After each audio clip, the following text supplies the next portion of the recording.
A cocky kickboxer underestimates an elderly security guard in the ring, mocking veterans and humiliating local challengers at a community center fundraiser. The arrogant fighter picks on a 72-year-old Vietnam veteran's grandson, insulting military service while cameras roll for his social media empire. But the quiet security guard stepping forward isn't just another old man. This is Steven Seagal himself. The kickboxer has no idea he just disrespected America's heroes in front of a martial arts legend who spent decades perfecting the deadliest combat techniques on Earth. While the punk flexes for his cameras, thinking he's found another easy victim, the action star approaches with that terrifyingly calm presence that made him a Hollywood icon. The veteran in the crowd recognizes his champion and leans forward, knowing this young fool is about to learn a lesson he'll never forget. The kickboxer's crew keeps filming, expecting to capture another brutal beatdown of a senior citizen, but they're actually recording their fighter's most humiliating moment. What happens when you challenge the wrong old man to step into your ring? Will the arrogant fighter survive, discovering why some legends never retire? What happened next would terrorize the kickboxer for the rest of his pathetic career. Before we jump back and tell us where you're tuning in from, and if this story touches you, make sure you're subscribed, because tomorrow I've saved something extra special for you. The Golden Phoenix Community Center's gymnasium buzzed with nervous energy as Derek, the Destroyer, Martinez shadowboxed near the makeshift ring, his sleeve tattoos rippling with each calculated movement. At 28, he stood 6'2", of pure arrogance wrapped in muscle, his manager Eddie Torino directing camera crews, while girlfriend Brianna documented every flex for Instagram. Ladies and gentlemen, welcome to an afternoon of real combat. Derek grabbed the microphone, his voice echoing off the worn basketball hoops. I'm offering $500 to anyone brave enough to last 3 minutes with the Destroyer. The crowd of retirees shifted uncomfortably in their folding chairs. Vietnam veteran Mickey Sullivan sat beside his wife Agnes, their weathered hands intertwined. Retired nurse Dorothy Walsh whispered concerns to former teacher Carl Brennan, while teenagers scattered throughout watched with wide eyes. Derek's first challenger, landscaper Tony Ricci, stepped forward with false bravado. The fight lasted exactly 90 seconds. Derek's spinning back kick sent Tony crashing into the ropes, blood streaming from his nose. The crowd gasped as Tony was helped away, his $500 dream shattered along with his confidence. Next, Derek bellowed, flexing for the camera's point. 3 more local tough guys tried their luck. A construction worker named Mike lasted 2 minutes before a brutal elbow sent him to the canvas. Auto mechanic Steve managed 90 seconds before Derek's knee found his ribs. The final challenger, grocery store manager Pete Kowalski, required a stretcher after Derek's demonstration of superior technique. This is too easy, Derek taunted, sweat glistening on his chest as he mock bowed to the increasingly uncomfortable elderly audience. His crew captured every moment, social media gold in the making. Don't you old-timers have anyone who can give me a real fight? The gymnasium fell silent except for Pete's groans as paramedics checked his vitals. Dorothy covered her mouth in horror, while Carl shook his head in disgust. Even the teenagers looked uncomfortable with Derek's cruelty. Derek's predatory gaze swept across the crowd, feeding off their discomfort. Come on, all that talk about the greatest generation, and nobody's got the guts to back it up. His laughter echoed through the gymnasium, a sound devoid of humor or humanity. In the back corner, a quiet figure in a blue security uniform observed the spectacle with calm, steady eyes. Raymond sat motionless on his folding chair, his shoulder length, graying hair pulled back in a simple ponytail. To most observers, he appeared to be just another community center employee nearing retirement, weathered hands resting calmly on his knees, his blue security uniform slightly wrinkled from his morning rounds. But his eyes held depths that spoke of experiences far beyond checking locks and greeting morning exercise classes. Derek's attention fixed on Mickey Sullivan's 16-year-old grandson Jason, who sat rigid with barely contained anger. How about you, old soldier? Derek pointed directly at Mickey, his voice dripping with mock respect. Your grandson over there looks like he thinks he's tough. Why don't you teach him how your generation handled bullies? Mickey's calloused hand gently but firmly pressed Jason back into his seat. The teenager's fists clenched as Derek's laughter filled the gymnasium. Figures, Derek continued, his voice rising for the cameras. Your whole generation talks big about honor and sacrifice, but when it comes time to back it up, you send kids to do your fighting. He gestured dismissively at the elderly crowd. All that bullshit about serving your country, and you can't even serve up a decent challenge. The insult to military service crossed a sacred line.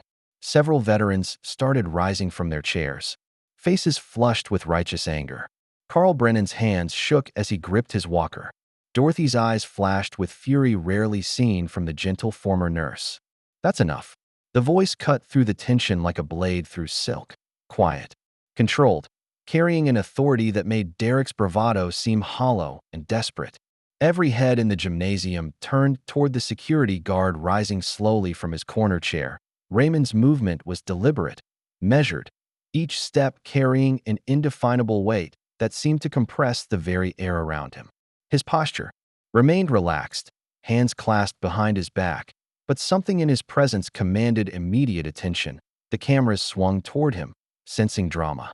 Derek's grin widened as he recognized opportunity. An elderly security guard would make perfect viral content. Well, Derek's voice took on a theatrical quality.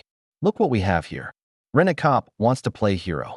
Raymond stopped 10 feet away, studying Derek with the patience of someone who had seen every type of bully, every brand of arrogance, every shade of cruelty that young men could devise. You're a guest here, Raymond said quietly, his voice carrying surprising steel beneath its calm surface. These people came to support their community center, not to be insulted by someone who doesn't understand what respect means. Derek stepped closer, using his height advantage in an attempt to intimidate the smaller man. Up close, he could see the lines around Raymond's eyes, the silver threading through his hair, the apparent frailty of advancing age. Easy target. Perfect content. You got something to say, old man. Derek's chest puffed out as he played to his cameras. Why don't you step into my ring and say it? The challenge hung in the air like smoke. Raymond's gaze moved slowly across the worried faces surrounding them.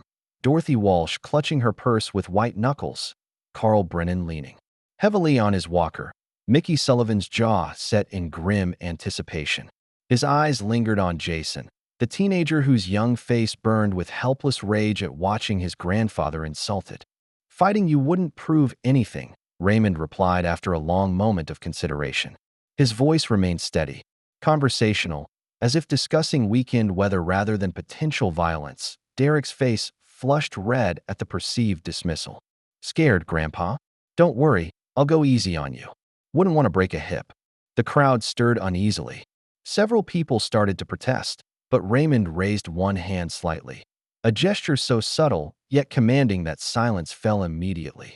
But if you want to turn this into a real match, Raymond continued, his tone never changing, with rules, proper safety measures, and respect for this facility, I'll meet you next Tuesday evening. Same time. Derek's eyes lit up like a slot machine hitting jackpot. This was better than he'd dared hope. A week to build anticipation, to market the spectacle, to guarantee maximum viral exposure. An elderly security guard versus the destroyer would generate millions of views. You're on, Grandpa. Derek practically purred, already envisioning the headlines. 1 week from today, 7:30 sharp. He leaned closer, lowering his voice to a theatrical whisper that his microphones would still catch. I'm going to enjoy teaching you about the real world. Raymond nodded once, a gesture of acceptance that somehow carried more weight than Derek's entire performance. We'll see what lessons get learned. As Derek turned to address his cameras with renewed energy, planning his promotional campaign, he missed the look that passed between Raymond and Mickey Sullivan, a moment of recognition between warriors that transcended generations. Wednesday morning brought Derek's promotional machine to full throttle. Eddie Torino worked his phone, like a man possessed, calling every media contact in his worn Rolodex. Kickboxing champ versus elderly security guard. It's David and Goliath in reverse. He pitched to sports bloggers and local news stations. Derek's Instagram exploded with training videos showcasing brutal combination sequences. His captions dripped with manufactured drama. Getting ready to teach Grandpa some manners. #Destroyer time. #Old school meets new school. Each post garnered thousands of likes from followers hungry for content. most assuming the security guard would provide easy entertainment. Meanwhile, at the Golden Phoenix Community Center, Raymond maintained his quiet routine. He unlocked doors at 6:30 sharp, checked security systems with methodical precision, and greeted early morning exercise class participants with the same gentle courtesy he'd shown for months. Dorothy Walsh approached him during her water aerobics break, pool water still dripping from her silver hair. "Raymond, honey," she said, her voice heavy with maternal concern, "you don't have to do this. That boy's half your age and twice your size." "I appreciate your worry, Dorothy," Raymond replied, adjusting the pool's chemical readings with practiced efficiency. "But sometimes situations require responses." Word spread through Phoenix's tight-knit senior community like wildfire through dry brush. By Thursday afternoon, the community center's phone rang constantly. Carl Brennan, managing the volunteer program between his physical therapy appointments, fielded calls from excited supporters and worried friends. "We've got news crews asking about credentials, people driving by to gawk, and the fire department says we can't hold more than 150 people safely," Carl reported to Raymond during the afternoon security rounds. "Then we'll limit it to 150, Raymond replied, reviewing security camera footage with the same calm attention he gave every task. "Community members get first priority." As Carl walked away shaking his head, muttering about liability insurance and publicity nightmares, observant eyes might have noticed subtle changes in Raymond's routine. His usual rounds now included brief, stretching movements, seemingly innocent adjustments that displayed unusual grace and precision. When he moved chairs for evening programs, his actions flowed with economical efficiency. Opening heavy doors appeared effortless despite his apparent age. And during quiet moments in the empty gymnasium, he sometimes stood perfectly still, breathing deeply, as if finding perfect balance in the center of gathering storms. Friday morning found Derek training at Phoenix Elite Fitness, his regular gym transformed into a media circus. Television cameras captured every rep, every combination, every drop of sweat as he demonstrated his signature techniques for the growing audience. "This is my destroyer combination," Derek announced to sports reporter Jennifer Hayes, flowing through a devastating sequence of jab, cross, hook, spinning back kick. The heavy bag shuddered under the impact. "And this beauty here is the Phoenix Rising, my finishing move." He launched into a jumping spinning heel kick that would have decapitated anyone unfortunate enough to be in its path. "Derek, you're facing a man who's probably 40 years older than you." Hayes pressed, her microphone catching every word. "Some people are calling this exploitation." Derek paused mid-combination, sweat glistening on his chest as he flexed for the cameras. "Hey," he challenged me. "I'm just giving the people what they want to see. Besides, maybe it's time someone taught these old-timers that their day is over." 3 miles away, Raymond's lunch break attracted a different kind of attention. Retired physical therapist Margaret Foster watched from the gymnasium doorway as the security guard moved through what appeared to be gentle stretching exercises. But her trained eye recognized the flowing movements as something far more sophisticated, advanced. Martial arts forms disguised as simple flexibility work. "Those aren't just stretches," she whispered to her walking group companion, retired accountant Frank Delacroix. "I've worked with athletes for 30 years. That man is demonstrating combat techniques." Raymond's movements possessed an otherworldly quality, each gesture precise, economical, flowing seamlessly into the next like water finding its natural course. When he shifted his weight, the entire gymnasium seemed to shift with him. When he breathed, the very air appeared to respond to his rhythm. Saturday afternoon's community social hour buzzed with speculation. Mickey Sullivan sat with his wife Agnes in their usual corner, watching Raymond efficiently handle a minor disturbance between two argumentative teenagers. The security guard's intervention required no raised voice, no physical contact, just a calm presence that somehow defused the situation instantly. "There's something about that man," Mickey murmured to Agnes, his combat veteran's instincts stirring memories. "The way he moves, the way he handles himself. I've seen it before, but I can't place where." Margaret Foster leaned closer from the neighboring table. "I've been watching him exercise all week. Those movements aren't random. He's practicing forms I've only seen in martial arts documentaries. As the three seniors quietly compared observations, Raymond appeared in the gymnasium doorway. For just a moment, his eyes met Mickey's across the crowded room. A look of mutual recognition between warriors separated by decades, but united by understanding that some battles choose their fighters, rather than the reverse. Tuesday evening transformed the Golden Phoenix Community Center into something resembling a championship venue. Folding chairs arranged in precise rows accommodated exactly 150 people. Every seat claimed by community members, local media representatives, and curiosity seekers drawn by the week's building publicity that a regulation boxing ring dominated the gymnasium center, complete with professional safety equipment donated by Phoenix Boxing Club. Licensed referee Patricia Martinez checked her equipment one final time while corner doctors reviewed their emergency protocols. Derek's arrival at 7 o'clock announced itself with the rumble of a black SUV and the chatter of his entourage. Eddie Torino directed the social media crew while Brianna live-streamed their entrance to Derek's 50,000 Instagram followers.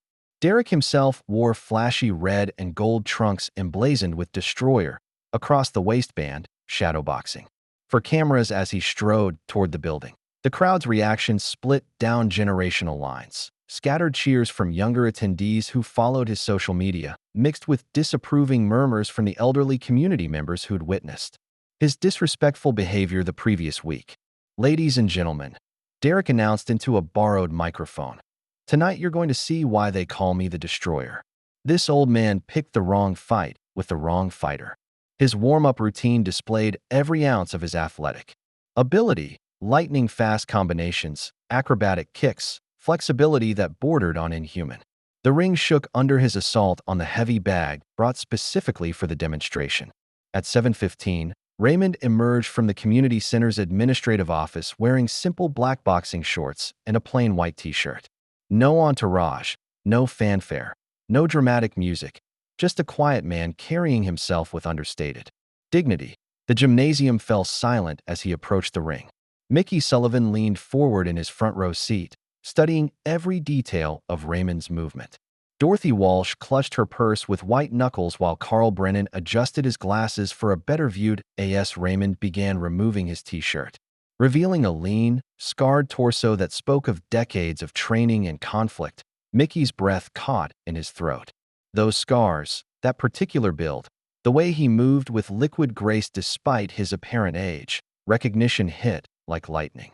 Agnes. Mickey gripped his wife's arm with trembling fingers, his voice barely a whisper. I know who that is. That's Steven Seagal. The whisper spread through the crowd like wildfire as the legendary action star stepped through the ropes, his true identity finally revealed. Referee Patricia Martinez called both fighters to center ring at 7:30 sharp. Gentlemen, this is a sanctioned exhibition match. 3 rounds, 2 minutes each. I want a clean fight with respect for your opponent. Touch gloves and return to your corners. Derek bounced on his toes like a caged panther, showing off his flexibility and youth with exaggerated movements. Steven stood perfectly still, hands at his sides, breathing with the rhythm of someone who had found perfect center in the eye of countless storms. Hope you got your affairs in order, old man. Derek whispered as they touched gloves, trying to squeeze Steven's hands with crushing force. But Steven's grip felt like iron wrapped in silk, unyielding yet somehow gentle. The opening bell released. Derek like a missile. He launched immediately into his rehearsed strategy, using superior speed and reach to land flashy kicks to Steven's body and arms. Each impact echoed through the gymnasium while Steven appeared to barely defend himself, simply absorbing punishment while studying Derek's patterns with the patience of a master craftsman examining flawed work. 90 seconds into the round, Derek drew first blood with a calculated elbow during a clinch. The crimson streak above Steven's left eye sent worried murmurs through the community center supporters. Dorothy covered her face while Carl shouted encouragement that seemed increasingly desperate. Come on, old-timer. Derek taunted between combinations. Show me some of that movie magic. Steven's response came not in words, but in subtle adjustments, a slight shift in stance, a barely perceptible change in breathing rhythm. Derek, drunk on apparent dominance, decided to end the fight with theatrical flair that he stepped back, measuring. distance for his signature Phoenix Rising, jumping spinning heel kick. The crowd held its collective breath as Derek launched himself into the air, his foot whistling toward Steven's head with bone-crushing force. Time seemed to slow. Steven's hands moved with lightning precision, catching Derek's ankle mid-flight. With impossible timing, in one fluid motion that defied physics and age, he redirected Derek's momentum using pure Aikido principle, turning the young man's own force against him. Derek crashed to the canvas unconscious, his body hitting the mat with a sound like thunder. The crowd exploded in stunned amazement as referee Martinez began her count over the motionless form of the previously undefeated champion. Steven stood calmly above his fallen opponent, neither gloating nor celebrating, simply present in the moment, having delivered exactly what the title promised, an unforgettable knockout. The gymnasium erupted in chaos as Derek lay motionless, his consciousness scattered like leaves in a hurricane. 30 seconds passed before his eyes fluttered open, staring at the ceiling with the bewildered expression of a man trying to remember his own name. Steven immediately knelt beside his fallen opponent, checking for injuries with the practiced concern of someone who understood the difference between defeating an enemy and destroying a human being. "Easy," he said quietly as Derek struggled to focus. "Take your time. You're going to be fine." "What? How did you?"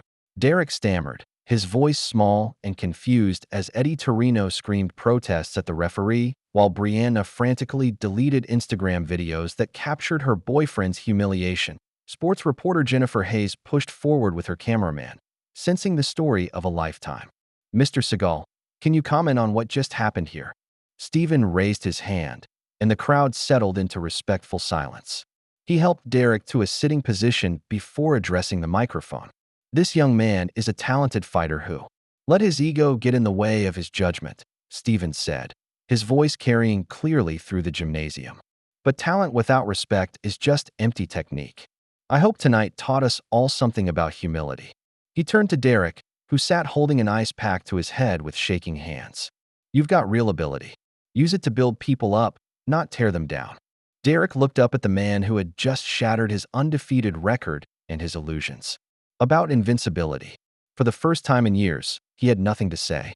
No taunts, no boasts, no swagger, just the dawning realization that he had challenged a legend and learned the hardest lesson of his life. As the crowd began filing out, still buzzing with excitement about witnessing cinematic history come to life, Derek remained alone in his corner. His social media empire lay in ruins, his undefeated record shattered, his arrogance exposed as the hollow facade it had always been. Steven quietly gathered his things as fans approached for autographs. The humble security guard now revealed as one of cinema's most iconic action heroes. He had kept his promise to deliver an unforgettable knockout. But more importantly, he had reminded everyone present that some lessons can only be learned through humility, and some teachers appear when students need them most at in the morning. Derek would begin the long journey from destroyer to student, though he didn't know it yet.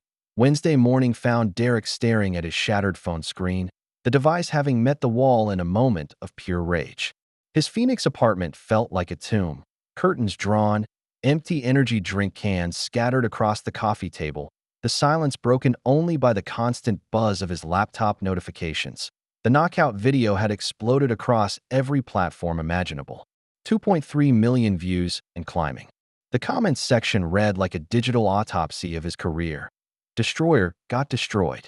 Old man showed him what real martial arts look like. Steven Seagal still got it at 72. His reflection in the black television screen showed a stranger, bruised face, hollow eyes, the cocky smile replaced by something resembling shell shock. The ice pack pressed against his swollen jaw had long since melted, leaving only cold water dripping onto his expensive designer shirt. A handwritten note on the kitchen counter marked Brianna's departure. "Can't be associated with a loser.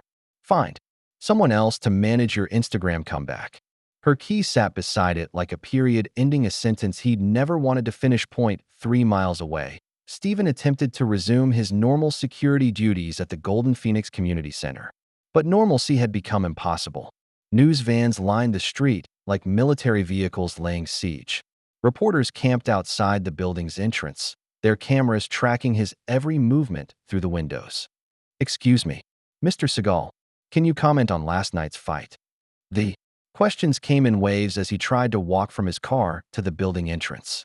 Microphones thrust toward his face like weapons while camera flashes exploded in strobe light chaos. Inside the building, Community Center Director Helen Morrison paced her small office with the nervous energy of someone watching her peaceful world transform into a circus. Her phone rang constantly, talent agents demanding meetings, documentary filmmakers proposing projects, entertainment reporters seeking exclusive interviews. Raymond, Stephen, I don't know what to call you anymore, Helen said as Stephen finally reached the sanctuary of her office. At 64, she had managed the community center for 12 years without experiencing anything remotely resembling this media frenzy. I understand, Helen, Stephen replied, settling into the small office chair. That somehow made his legendary presence seem oddly diminished. This isn't what any of us signed up for.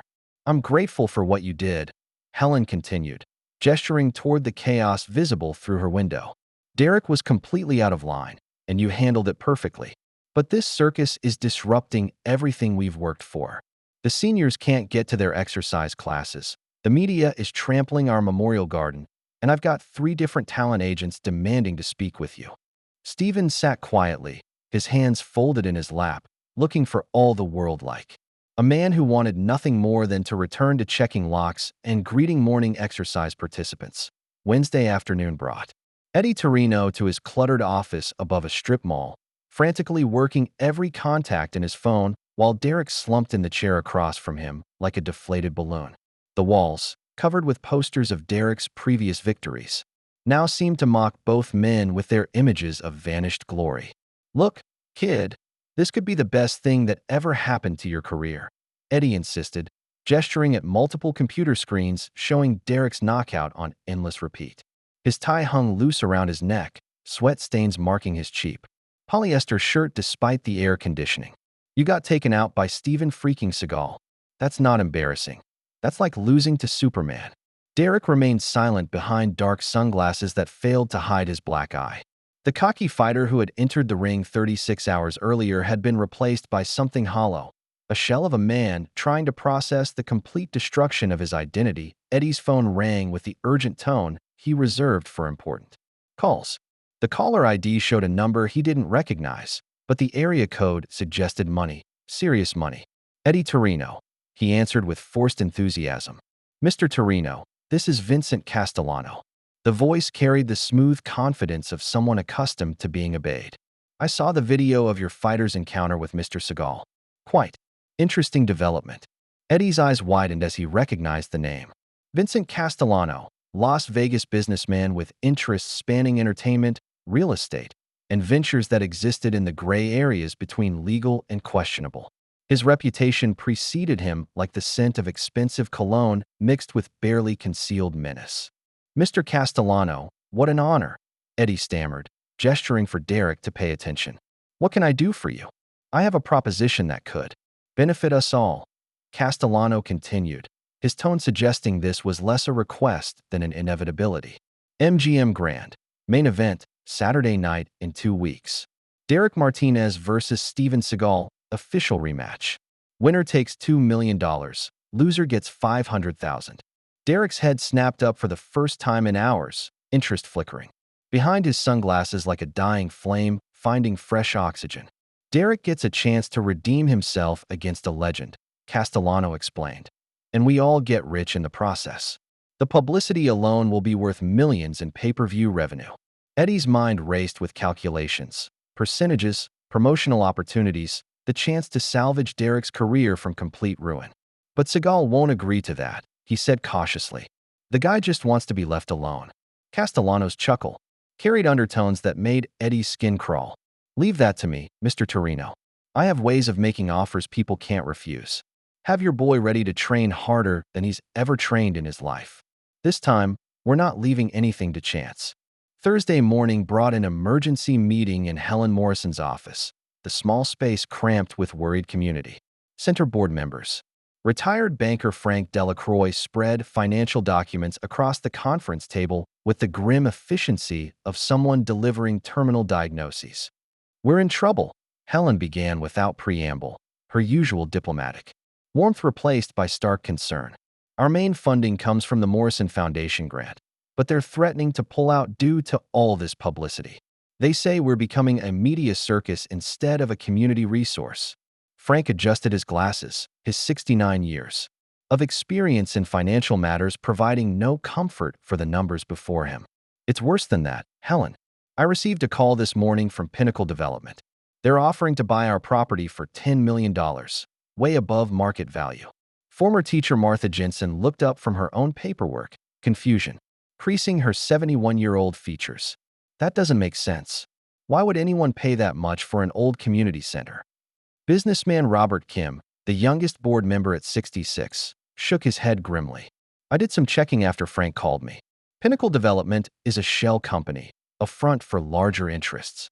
They're connected to Castellano Enterprises. The name hit the room like a physical blow. Even Stephen, sitting quietly in the corner chair that had become too small to contain his legendary presence, straightened with recognition. Vincent Castellano has been systematically buying properties all along this corridor for the past 3 years, Robert continued, his voice carrying the weight of unwelcome discovery.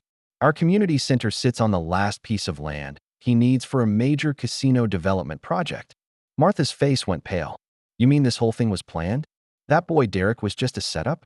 Stephen's jaw tightened as pieces of a larger puzzle began forming a picture he didn't like. The community center fight wasn't random, he said, quietly, his voice carrying the controlled anger of someone who had just realized he'd been manipulated. They needed a reason to create negative publicity, force you to sell. His phone buzzed with a text from an unknown number. The message was brief but loaded with implications. Mr. Seagal, we need to talk. $2 million for a rematch in Vegas. Plus, I have information about your community center situation that might interest you. V. Castellano. Stephen showed the message to the board members, watching their faces as understanding dawned. They weren't just dealing with a publicity problem.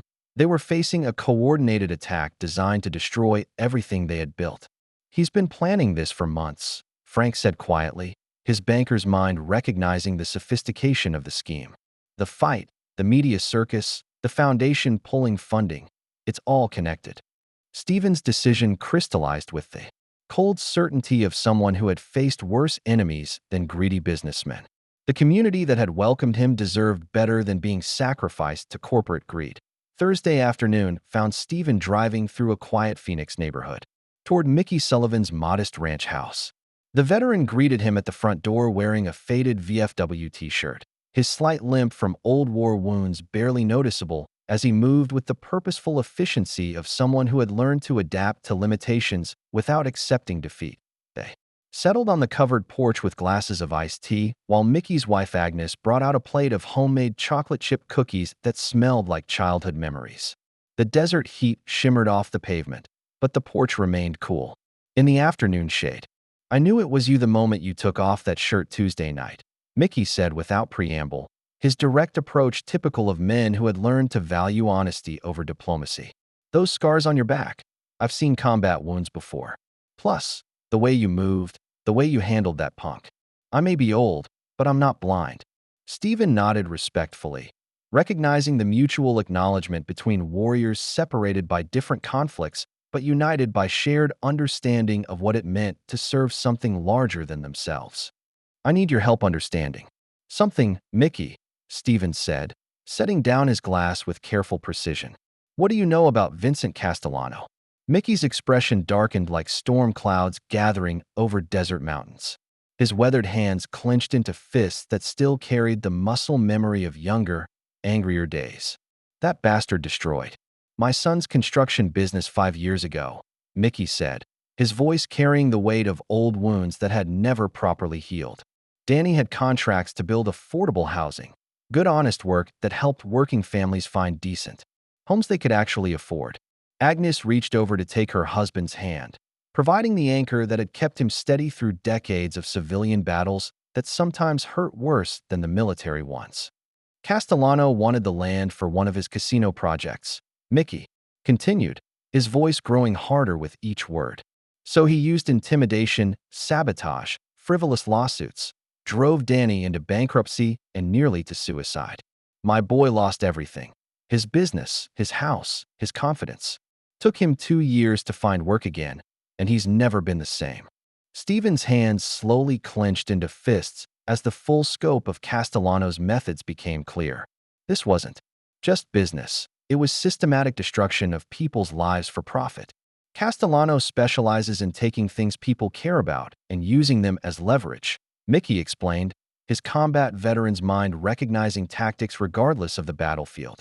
He's done it to half a dozen small businesses in this area. The community center is just his latest target.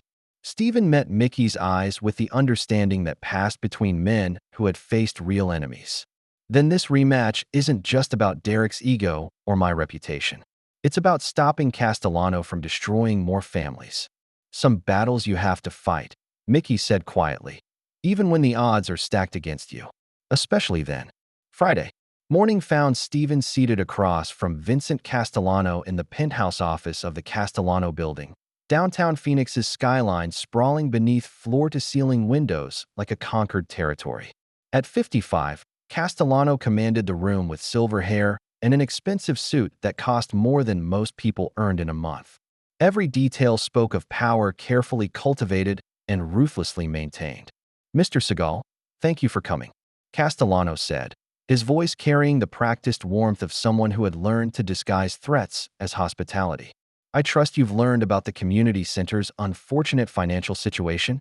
Derek sat uncomfortably in a corner chair, looking diminished in these surroundings. The cocky fighter who had dominated gymnasiums now appeared small and uncertain, a piece being moved around a board game he didn't understand. Eddie Torino hovered nearby, clearly out of his depth, but trying to appear important. "Coffee," Castellano offered, gesturing toward a service that gleamed with the kind of understated luxury that whispered rather than shouted about wealth. "It's a special blend from Guatemala. I own several plantations there." Stephen declined with a slight shake of his head, his attention focused entirely on the man across the desk. Years of reading dangerous opponents had taught him to recognize predators regardless of their packaging. "Let's discuss business," Castellano continued, settling back in his leather chair with the confidence of someone accustomed to controlling every variable in the room. "Your community center friends face an impossible situation. The Morrison Foundation has already begun withdrawal procedures. The property will be condemned for safety violations within 30 days. Through the windows, Phoenix spread out like a map of conquered territory, each building representing someone's dreams either fulfilled or crushed depending on Castellano's whims. "But I'm a reasonable man," he continued, opening a mahogany humidor and selecting a Cuban cigar with ceremonial precision. "I believe in giving people choices, even when those choices lead to inevitable conclusions." Derek shifted nervously, beginning to understand that he was less a participant than a prop in whatever drama was unfolding between these two men who operated on levels far beyond his comprehension. "The terms are simple," Castellano said, sliding a leather portfolio across his desk. "Saturday night, 2 weeks from now, MGM Grand Garden Arena. If you win, Derek's humiliation becomes complete. You collect $2 million, and everyone goes home happy."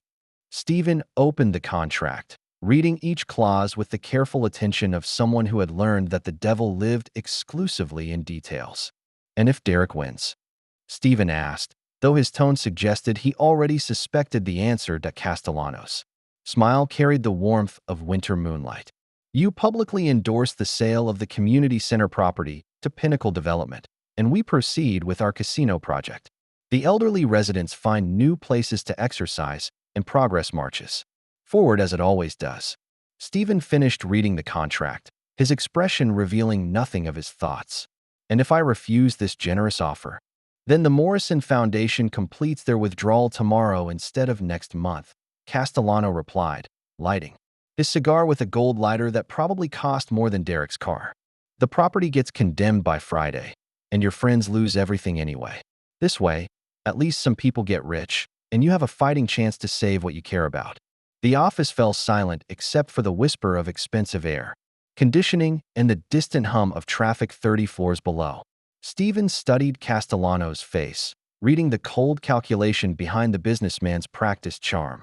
There's one additional condition, Steven said finally, picking up the gold pen Castellano offered. When I win, you establish a $5 million endowment for the community center. Castellano's laugh carried genuine amusement. Confidence. I admire that in a man facing impossible odds. Steven signed the contract with steady hands, then looked directly at Derek. You'd better train harder than you've ever trained in your life, son. Because this time, everything depends on it. Monday morning transformed Derek's world into something resembling military boot camp crossed with scientific experiment.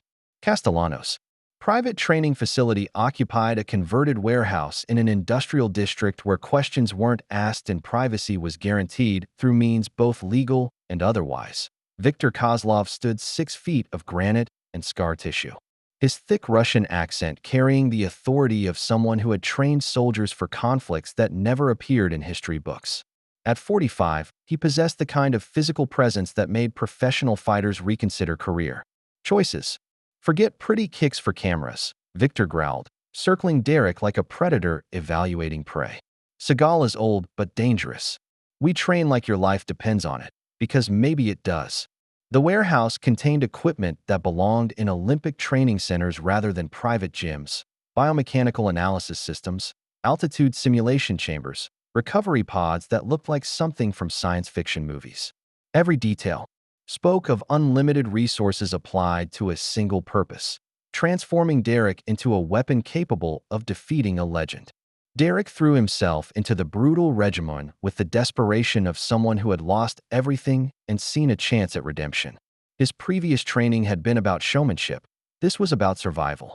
Victor broke down his flashy technique and rebuilt it with ruthless efficiency, eliminating wasted motion and maximizing destructive potential. Meanwhile, Steven's preparation unfolded at the Golden Phoenix Community Center with the simplicity that only came from decades of understanding the difference between training and performance. His routine appeared unchanged to casual observers. The same security rounds, the same gentle interactions with elderly members, the same quiet presence that had defined his months of service. But those who looked closer noticed subtle differences. His movements during morning meditation sessions flowed with increased precision. His breathing exercises in the empty gymnasium carried deeper rhythms. When he helped elderly members with their exercise routines, his demonstrations revealed layers of technique hidden beneath apparent simplicity. The contrast couldn't have been more stark. Derek's preparation involved millions of dollars of equipment, specialized nutrition plans analyzed by computer algorithms, and training methods developed by military scientists. Steven's training consisted of service to others, meditation in quiet moments, and the kind of spiritual preparation that couldn't be purchased or programmed. Why aren't you training harder? Dorothy Walsh asked during her afternoon visit, concern evident in her voice as she watched Steven calmly reorganize supply closets. That boy's probably working with the best trainers money can buy. Steven paused in his work, holding a stack of exercise mats with the same careful attention he gave everything else. Some kinds of strength can't be built in gymnasiums, Dorothy. They come from knowing why you're fighting. By week's end, Derek had been transformed into something resembling a human weapon, faster, stronger, more technically precise than ever before. But Steven had found something more valuable, the absolute certainty that he was fighting for people who mattered, defending a community that had welcomed him, protecting values that transcended individual victory or defeat. The stage was set for a confrontation between artificial enhancement and authentic purpose, between manufactured strength and genuine power. Friday evening painted Las Vegas in neon promises and broken dreams as the MGM Grand Garden Arena buzzed with unprecedented electricity. The fight had captured national attention. Aging action hero versus young contender in a real-life Rocky story that promised either redemption or tragedy, depending on perspective. Celebrity spectators filled ringside seats like a constellation of fame and money. Pay-per-view cameras positioned strategically around the arena would broadcast the spectacle to millions worldwide, each viewer drawn by their own combination of nostalgia, curiosity, and bloodlust. Derek's arrival resembled a military operation. More than an athletic event, a black convoy delivered him and his transformed entourage. Victor's stern presence replacing Eddie's nervous energy, sports scientists and nutritionists having displaced the social media crew. Derek himself emerged as something entirely different from the showboat who had terrorized community centers. Lean, focused, moving with the calculated precision of a predator approaching prey. His entrance drew scattered applause, mostly from younger spectators who appreciated technical excellence regardless of personality. The flashy showmanship had been replaced by quiet menace. The theatrical arrogance transformed into something approaching professional respect for his opponent, that Stevens' arrival created a different kind of energy entirely. He walked to the arena alone, wearing simple black trunks and carrying himself with the same understated dignity that had defined his months as a security guard. No entourage, no dramatic music, no choreographed spectacle, just a man approaching. A job that needed to be done. The crowd's reaction built like a tsunami as recognition spread through the arena. Cheers erupted from sections filled with fans who had grown up watching his movies. People who saw in him not just an entertainer, but a symbol of values they feared were disappearing from the world at ringside. Mickey Sullivan sat with the community center delegation, Helen, Dorothy, Carl, and a dozen others wearing matching t-shirts that read Golden Phoenix Community Center in proud letters. Their presence transformed what could have been simple spectacle into something approaching sacred ritual. Ladies and gentlemen, Michael Buffer's voice echoed through the arena with a gravitas reserved for historic moments. This is the main event of the evening. In the blue corner, representing Las Vegas, Nevada, Derek, the Destroyer Martinez, seeking redemption against a living legend. Scattered cheers mixed with nervous energy as Derek raised his gloves, acknowledging the crowd with newfound humility. And in the red corner, representing Phoenix, Arizona, and action movie fans around the world, the legendary Steven Seagal. The arena erupted in thunderous applause that seemed to shake the building's foundation. Steven raised one hand briefly, then touched gloves with Derek in a moment of mutual respect that would have been impossible weeks earlier. The referee called them to center ring for final instructions. The weight of what was about to unfold settled over the arena like destiny finding its appointed moment. The opening bell released Derek like a guided missile programmed with Victor's strategic precision. Gone completely was the flashy showboat who had terrorized community centers. In his place stood a fighter who had been systematically rebuilt into something approaching a human weapon. That Derek's first combinations demonstrated the transformation immediately. Clean, efficient strikes that maximized damage while minimizing energy expenditure. His footwork had been stripped of unnecessary flourishes and rebuilt around practical geometry that kept Steven at optimal range for punishment. Steven, showing his 72 years for the first time, absorbed the early assault with the patience of someone who had learned to read opponents like books written in a language of violence. But Derek's improved technique was undeniable. Each shot landed cleanly. Each combination flowed into the next with mechanical precision. Round 1 belonged entirely to Derek. His body shots accumulated like compound interest, targeting Steven's ribs and solar plexus with scientific accuracy. The crowd's initial enthusiasm dimmed as their hero appeared vulnerable, human, perhaps even overmatched. Round 2 continued Derek's dominance as Victor's training revealed its full scope. The young fighter had learned to use his natural advantages, speed, reach, conditioning, without the arrogant waste that had characterized his previous style. Steven's breathing became labored, his movements slightly slower, his legendary presence dimmed by the simple mathematics of age versus youth. The community center delegation at ringside grew increasingly worried. Dorothy covered her eyes during particularly brutal exchanges while Carl shouted encouragement that sounded increasingly desperate. Even Mickey's confidence began to waver as his champion absorbed punishment that would have finished lesser men. Round 3 marked Steven's first significant success as decades of experience began asserting themselves over Victor's crash course.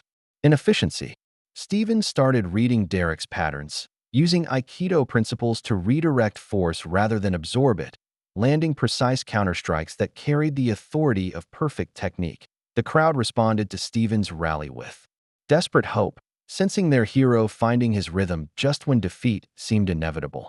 Derek's confidence wavered slightly as his improved but still limited repertoire began revealing its boundaries against a master who had forgotten more about fighting than most men ever learned. But early in round 4, Derek revealed the secret weapon that would determine everything. During a clinch, Stephen felt something wrong.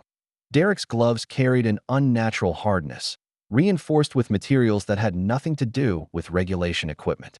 Worse, Derek's strength and speed showed signs of artificial enhancement.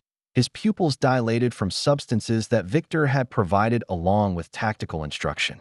A devastating combination powered by chemical enhancement and illegal equipment dropped Stephen hard to the canvas for the first time in his legendary career. As he struggled to rise on unsteady legs, the arena fell silent except for the referees. Count that might determine not just the fight's outcome, but the fate of everyone who had believed in the power of authentic strength over manufactured advantage. Stephen rose at the count of 8, blood trickling from a cut above his right eye. That painted crimson tracks down his weathered face. The canvas beneath his feet felt unstable, the arena lights seeming to pulse with each heartbeat as he fought to clear his vision and regain his equilibrium. Derek pressed forward with the relentless efficiency of a machine programmed for destruction. The chemical enhancements coursing through his system had transformed him into something beyond human limitations. His punches carried unnatural power, his speed bordered on superhuman, and his endurance seemed limitless. "Stay down, old man." Derek snarled between combinations, his voice carrying the artificial confidence of pharmaceutical courage. This is what happens when legends face reality. But Stephen's legendary toughness began to manifest in ways that transcended physical conditioning. Each devastating blow that should have ended the fight instead seemed to awaken something deeper. The accumulated wisdom of decades spent mastering not just techniques, but the philosophy behind them. At ringside, Mickey Sullivan pounded the mat with his fist, his voice cutting through the arena's chaos. "Come on, Stephen. You've been through worse than this. Show him what real warriors are made of." Dorothy Walsh had abandoned any pretense of watching, her hands covering her face while she whispered prayers that had nothing to do with religion and everything to do with faith in the power of good to triumph over corruption. Helen Morrison gripped her seat with white knuckles, knowing that everything they had worked to build hung in the balance of the next few minutes. Derek's enhanced assault continued with mechanical precision, each combination designed to exploit the openings that age and accumulated damage had created in Stephen's defense. The crowd watched in stunned silence as their hero absorbed punishment that would have hospitalized most professional fighters. But between Derek's superhuman combinations, something remarkable began to emerge. Stephen's breathing found its natural rhythm despite the chaos. His movements started to flow with the fluid precision that had made him legendary. The artificial enhancements that gave Derek his advantage also made him predictable, stronger and faster, but lacking the subtle variations that came from genuine skill. As round 4 progressed, Stephen began landing precise counters that seemed to have more effect than Derek's power shots. Each strike targeted pressure points with surgical accuracy, exploiting the nervous system's vulnerabilities that no amount of chemical enhancement could protect. The arena's energy shifted as fans sensed something changing in the rhythm of battle. Stephen's legendary resilience was asserting itself against Derek's artificial advantages, proving that some kinds of strength couldn't be purchased or programmed. When the bell ended round 4, Derek returned to his corner breathing harder than someone enhanced by performance drugs should have been, while Stephen, though battered, showed the calm determination that had carried him through countless real battles both on screen and off. Between rounds, Stephen sat on his stool with the meditative stillness of someone who had learned to find clarity in the center of chaos. His corner man worked to control the bleeding above his eye, while Stephen's sharp gaze tracked Victor's frantic whispers to Derek across the ring. Through swollen eyelids, Stephen caught the reflection of metal as Victor adjusted something inside Derek's glove padding. The illegal reinforcement became unmistakable under the arena lights. Thin steel plates sewn into the knuckle area that transformed each punch into a weapon assault rather than athletic competition, rather than signal the referee a complaint. That would only delay the inevitable while giving Castellano time to destroy the evidence. Stephen made a tactical decision that would define the remainder of the fight. He would beat Derek using superior technique and authentic strength, proving once and for all that genuine skill trumped artificial enhancement. "You see it too," his corner man whispered, having noticed the same metallic glint. "We can stop this. Right now, file a protest." Stephen shook his head almost imperceptibly. "Some lessons can only be taught one way," he replied quietly, his voice carrying the certainty of someone who had faced worse odds against more dangerous opponents. Meanwhile, Derek's corner worked frantically to manage the side effects of Victor's chemical cocktail. The performance enhancers that had given him superhuman abilities in early rounds were beginning to exact their price. Muscle tremors, elevated heart rate, the kind of internal stress that could cause permanent damage to someone whose system wasn't designed for such artificial extremes. "The old man's tougher than we expected," Victor muttered, applying ice to Derek's neck while monitoring his fighter's vital signs with growing concern. "The drugs are working, but his body is starting to rebel. You need to finish this quickly." Round 5 began with Stephen implementing a strategy that showcased 4 decades of martial arts mastery. Instead of trying to match Derek's chemically enhanced strength, he began using classic Aikido principles, redirecting force, using an opponent's momentum against them, finding the stillness at the center of violent motion. Derek's artificial advantages became liabilities as Stephen's precise movements turned the younger man's own enhanced power against him. Each wild swing created openings that Stephen exploited with surgical precision. Every chemically fueled combination left Derek slightly more off balance, slightly more vulnerable to counters that carried the authority of perfect technique. The crowd began to sense the shift as Stephen's legendary skill asserted itself over Derek's manufactured advantages. What had appeared to be an aging warrior's last stand was revealing itself as a master class in the difference between authentic ability and artificial enhancement.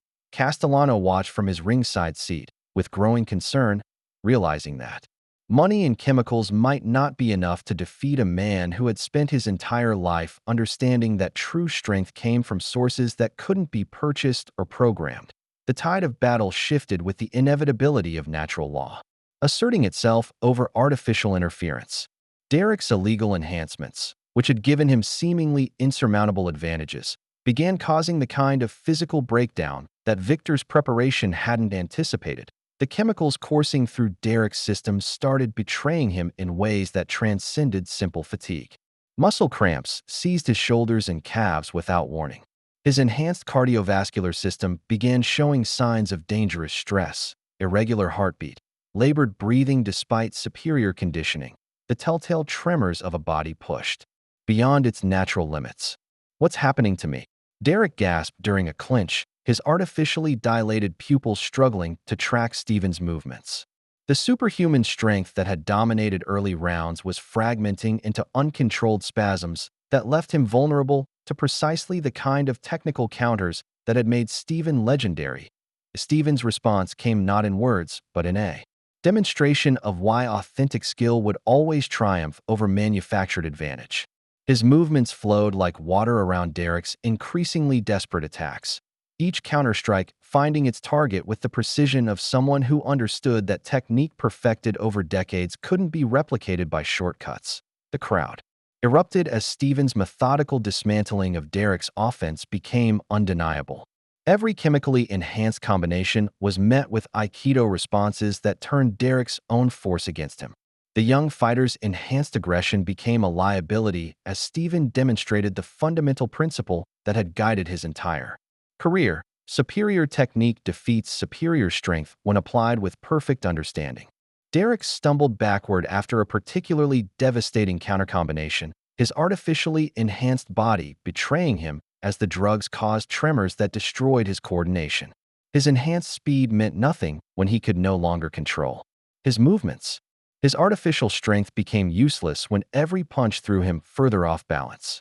"This is impossible," Victor muttered from the corner, watching his carefully programmed fighter disintegrate under the pressure of facing someone who had spent a lifetime mastering the very principles that made Derek's enhancements irrelevant. Stephen closed in with the methodical precision of someone who had found his rhythm after absorbing everything his opponent could deliver. His strikes carried not just physical force, but the accumulated wisdom of decades spent understanding that true power came from harmony between mind, body, and spirit, qualities that no laboratory could synthesize or enhance. The arena's energy reached fever pitch as fans realized they were witnessing not just a fight, but a philosophical demonstration of authentic values triumphing over artificial substitutes. Stephen's legendary status was being reaffirmed not through nostalgia, but through present-moment proof that some kinds of greatness couldn't be faked, purchased, or chemically induced. Derek's corner frantically signaled for him to clinch and survive the round. But their fighters' enhanced reflexes had become a handicap that prevented him from following even simple tactical instructions. Derek barely survived round 5, his legs carrying him to his corner more through muscle memory than conscious control. The chemical enhancements that had promised superhuman performance were now causing systematic breakdown that Victor's preparation had never anticipated. In Derek's corner, the atmosphere resembled a medical emergency more than athletic preparation. Victor applied oxygen masks and ice packs while monitoring Derek's vital signs with equipment that belonged in hospitals rather than boxing corners. Derek's hands shook uncontrollably, his vision blurred from artificial stimulants that were now causing more harm than benefit. "The drugs are backfiring," Victor whispered urgently to his medical team, checking Derek's pulse and finding it dangerously irregular. "His system is rejecting everything we've given him. The enhanced strength is causing muscle fiber tears, and his cardiovascular system is approaching dangerous stress levels." Derek slumped on his stool, barely able to focus on Victor's frantic instructions. The artificial confidence that had carried him through early rounds had evaporated, replaced by the dawning realization that his advantages were becoming disadvantages with each passing minute. Across the ring, Stephen sat with the serene composure of someone who had found perfect center in the middle of chaos. His corner man worked efficiently to control bleeding and manage the accumulated damage, but Stephen's breathing remained steady, his focus absolute. "How are you feeling?" his corner man asked, studying Stephen's battered but determined features. "Like I'm exactly where I'm supposed to be," Stephen replied quietly, his voice carrying the certainty of someone who had spent the entire fight waiting for this moment. The final bell would ring in 60 seconds, and everyone in the arena understood that the next round would determine not just the fight's outcome, but whether authentic strength could triumph over artificial enhancement, whether traditional values could overcome modern corruption. Round 6 began with Derek attempting one final assault, throwing everything into combinations powered by desperation rather than technique. But his movements had become sloppy and telegraphed, his enhanced reflexes now working against him as the chemicals disrupted his nervous system's ability to coordinate complex motor functions. Stephen drew upon decades of experience and the faces of his community center friends at ringside, beginning his final demonstration of why legends earned their status through character rather than chemistry. Each movement flowed with perfect precision. Each counterattack was calculated to exploit the openings that Derek's artificial enhancements had created in his natural defensive instincts. The crowd rose to its feet as Stephen began systematically dismantling Derek's defense, proving that some battles could only be won through authentic strength, genuine skill, and the kind of moral authority that no amount of money or chemicals could purchase or replicate. Derek's enhanced body was betraying him completely now. The very advantages that had seemed insurmountable revealing themselves as fatal flaws when faced with someone who understood that true power came from sources that transcended physical limitation. Midway through round 6, Vincent Castellano's carefully orchestrated plan began unraveling as spectacularly as his chemically enhanced fighter.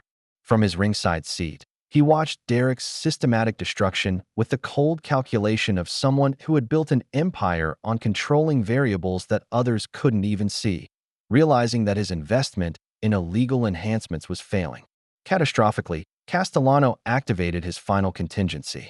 3 of his associates, men whose expensive suits couldn't disguise their capacity for violence, began moving through the crowd toward ringside positions. Their plan was simple: create enough of a disturbance to allow Victor direct interference, turning the fight into the kind of chaos where rules became meaningless, But Mickey Sullivan's combat-honed instincts detected the coordinated movement immediately. 47 years had passed since Vietnam, but some skills never faded. He recognized tactical positioning when he saw it, regardless of the battlefield. Incoming, Mickey whispered to Carl Brennan, his voice carrying the urgent authority of someone who had learned to identify threats before they became attacks. 3 o'clock, 6 o'clock, and 9 o'clock. They're moving to surround the ring.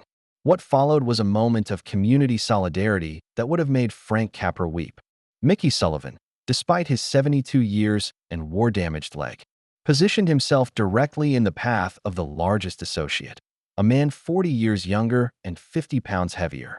"Not on our watch," Mickey growled, his voice carrying the steel of someone who had faced real enemies in real wars. "This old soldier still has some fight left." Carl Brennan, leaning heavily on his walker but moving with surprising determination, blocked the second associate's advance toward the ring. "You'll have to go through me, son," the retired teacher said quietly, his voice carrying the authority of someone who had spent decades facing down classroom bullies and teenage tough guys. Frank Delacroix, the retired banker whose soft appearance concealed a lifetime of standing up to financial predators, stepped into the path of the third man. Behind them, Dorothy Walsh, Helen Morrison, and the entire community center delegation formed a human barrier that transformed the MGM Grand into something resembling a small-town church protecting its pastor. "These people came here to see a fair fight," Dorothy called out, her voice carrying across the ringside area with surprising volume. "And that's exactly what they're going to get." Security guards, recognizing the situation immediately, converged on Castellano's men while the crowd erupted in support of the elderly defenders. What had been intended as a sophisticated manipulation became instead a public relations disaster that exposed Castellano's methods to millions of pay-per-view viewers worldwide. Stephen, sensing the disturbance but unable to turn his attention from Derek's desperate final assault, fought with the knowledge that his community was protecting him just as he had protected them. The circle of support gave him strength that no amount of training could have provided. Castellano slumped in his ringside seat, watching his carefully orchestrated scheme collapse under the simple power of ordinary people refusing to be intimidated. The veterans and retirees he had dismissed as irrelevant obstacles had just demonstrated why some battles could never be won through money, chemicals, or intimidation, with Castellano's interference neutralized by the community center's protective barrier. The fight transformed into its purest form, a test of Stephen's martial arts mastery against Derek's drug-fueled desperation. The arena fell silent except for the sound of leather against skin and the heavy breathing of two fighters approaching their moment of truth. Derek, realizing that time was running out and his enhanced body was failing catastrophically, launched into one final combination that represented everything Victor had taught him: enhanced strength, artificial speed, and illegal equipment combined in a last-ditch assault designed to end the fight through sheer overwhelming force. But Stephen was ready. For decades of martial arts study had prepared him for exactly this moment, when technique would triumph over power, when authentic skill would defeat artificial enhancement, when the philosophy behind the art would prove more important than the mechanics of combat. In a masterful display of Aikido principles, Stephen began to demonstrate why he had become a legend long before Hollywood discovered him. Instead of meeting Derek's enhanced force with opposing force, he redirected it, using the young fighter's own momentum against him in ways that transcended simple technique and approached art. Derek's chemically powered combination found nothing solid to impact. Stephen flowed around each strike like water around stones, redirecting energy with such precision that Derek's own enhanced strength began working against him. Each missed punch left him more off balance. Each redirected combination created openings that Stephen exploited with surgical accuracy. "Impossible," Victor breathed from the corner, watching his carefully programmed fighter being systematically dismantled by principles that no laboratory could synthesize or enhance. The crowd erupted as Stephen's counterattack reached its crescendo. Years of perfecting Aikido philosophy manifested in a sequence of moves that seemed to defy physics. Derek's enhanced aggression became the very weapon that Stephen used to defeat him. In the final exchange, Stephen applied a perfect armbar that demonstrated the ultimate Aikido principle: victory through superior technique rather than superior force. The submission hold was applied with such precision that Derek had no choice but to acknowledge defeat or risk serious injury.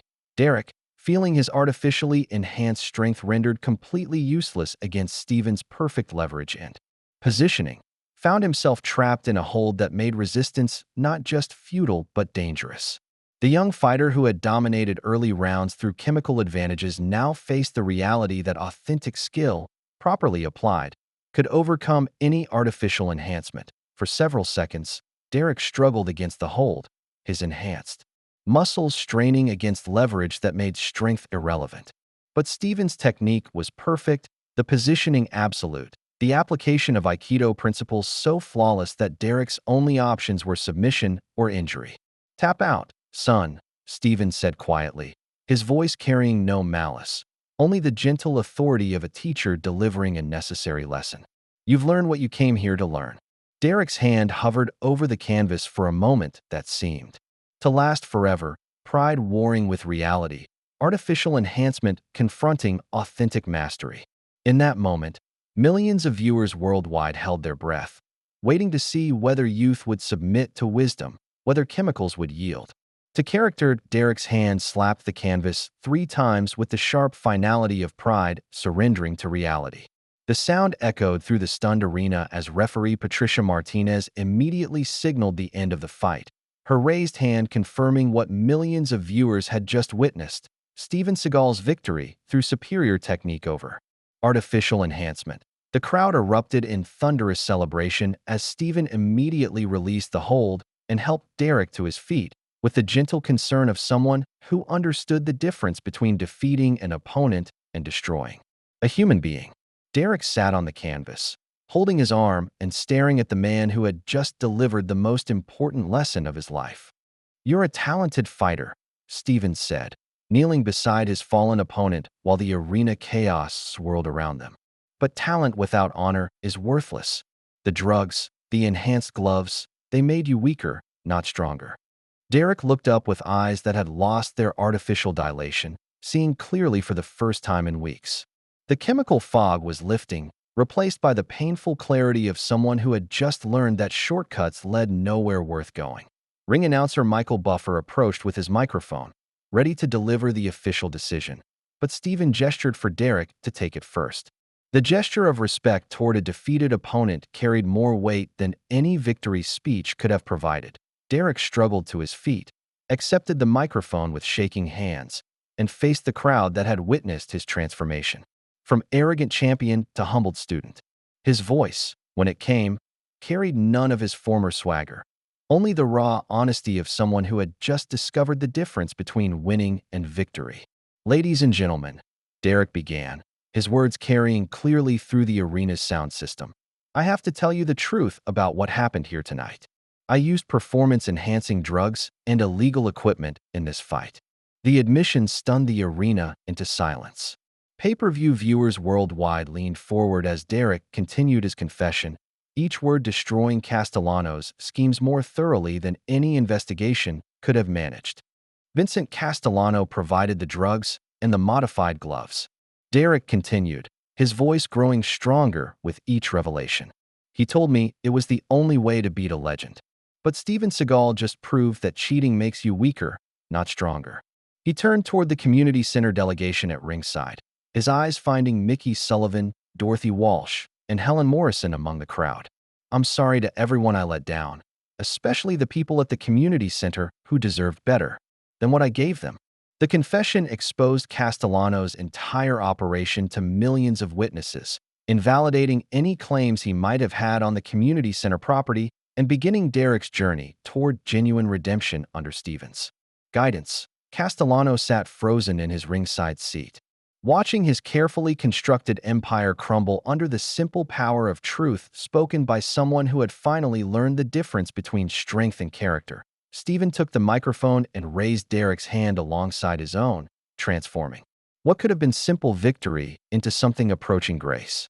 "Sometimes," Steven said to the worldwide audience, "the strongest thing you can do is admit when you're wrong and ask for help becoming better." 6 months later, Spring morning sunlight streamed through the windows of the Golden Phoenix Community Center, illuminating a facility transformed beyond recognition.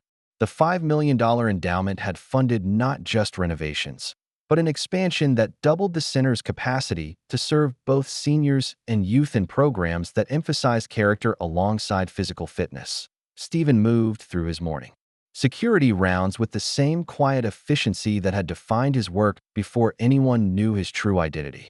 But the building he protected had become something approaching sacred space, a place where authentic values had triumphed over artificial enhancement, where community solidarity had defeated corporate greed. In the main gymnasium, Derek assisted Stephen with a youth martial arts class that bore no resemblance to the flashy demonstrations that had once made him Instagram famous. The young men and women learning basic techniques were also absorbing lessons about discipline, respect, and the understanding that true strength came from character rather than chemistry. Remember, Stephen told a group of teenagers practicing basic stances, martial arts isn't about defeating opponents.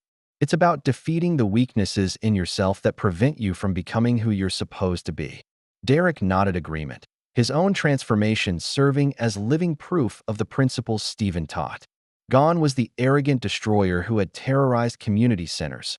In his place stood a humble student who had learned that real victory came through service to others rather than domination over them. Mickey Sullivan, now fully recovered and serving as the center's volunteer coordinator, watched the class with satisfaction that transcended simple pride.